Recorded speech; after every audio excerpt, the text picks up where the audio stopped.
ঈদুল আজহায় মুক্তি পাওয়া সাকিব খান অভিনীত আলোচিত সিনেমা তাণ্ডব এবার আসছে ওটিটি প্ল্যাটফর্মে।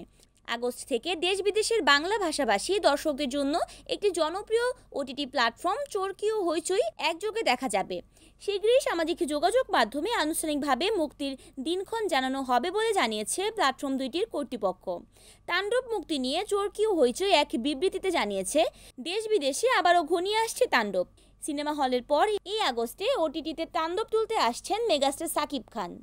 এই ছবির মাধ্যমে মূলধারার বাণিজ্যিক সিনেমায় প্রথমবারের মতো অভিনয় করেছেন সাবিলা নূর।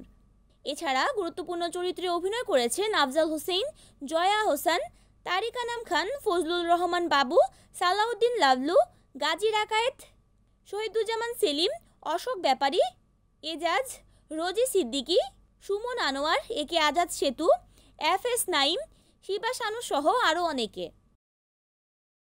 Aruni Akter, NAN TV।